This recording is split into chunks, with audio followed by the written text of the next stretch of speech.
Mouse Down on the Farm by Roger Hargreaves. One morning, in the garden of Apple Tree Cottage, John Mouse is teaching the mouse twins to play twig stilts. All you needed to play twig stilts, if you're mouse sized, are 2 twigs with bits sticking out. The twins thought it was great fun. Squeaked Sophie Mouse. Squealed Amelia Mouse. The mouse twins are too young to talk yet. Just then, a blackbird landed in the garden beside them.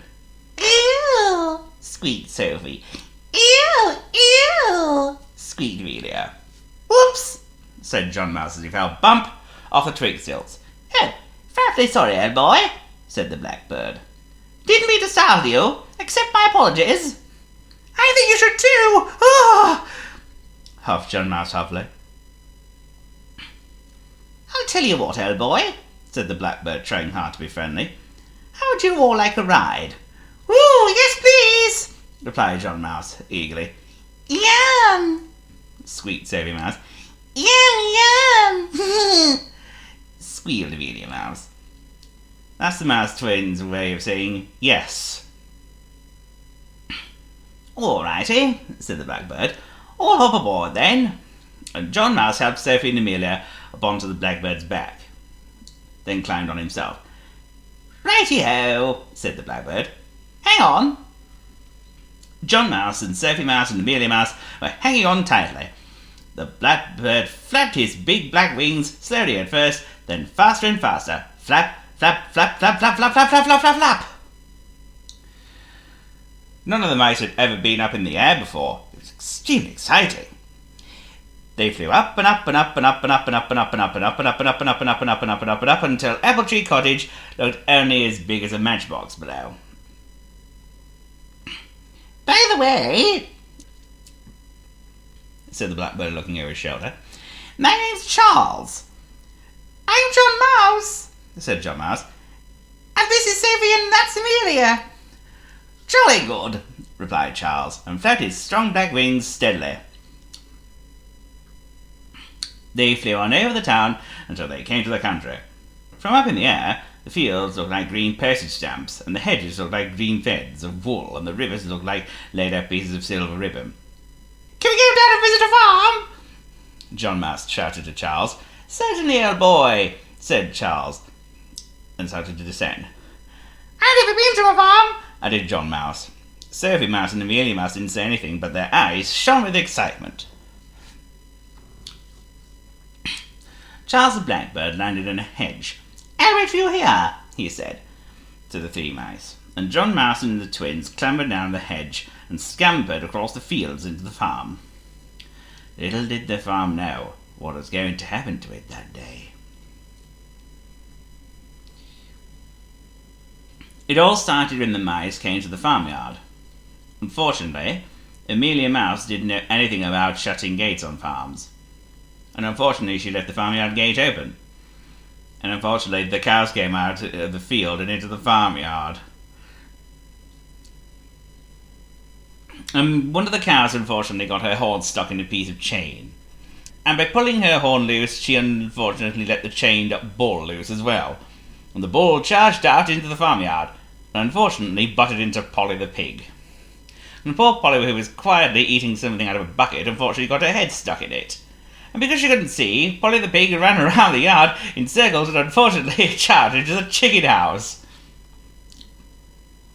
And the chickens caught themselves in a terrible flap and flew in all directions.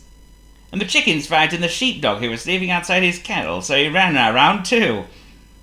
And the farmer who ran out of the farmhouse to see what on earth was going on, unfortunately tripped over the sheepdog and came down with a great splash in the middle of the duck pond. And other ducks flew out of the duck pond, flapping and quacking.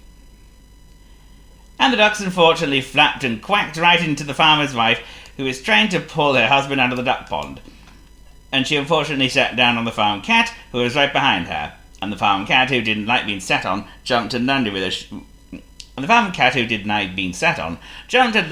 sharp claws on the back of the old farm horse. And the old farm horse, who didn't like the farm cat's sharp claws, reared up and unfortunately knocked over some barrels of potatoes with her hooves.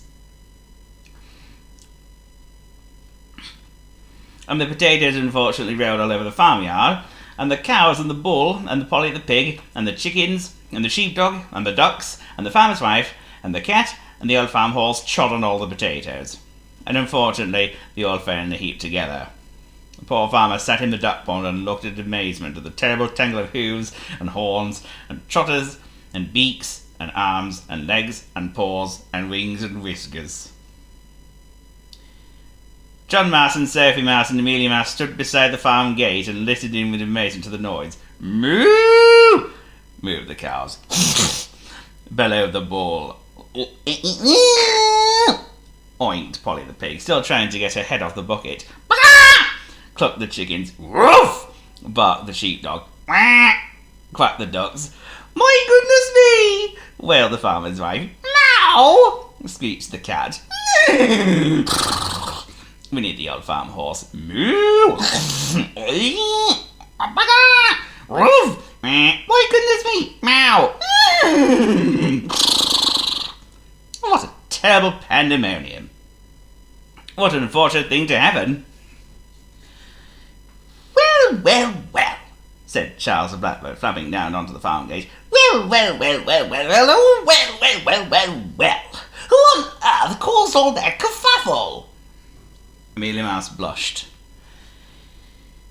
I think, continued Charles, it might be a good idea if I took you all home before you cause any further kerfuffle.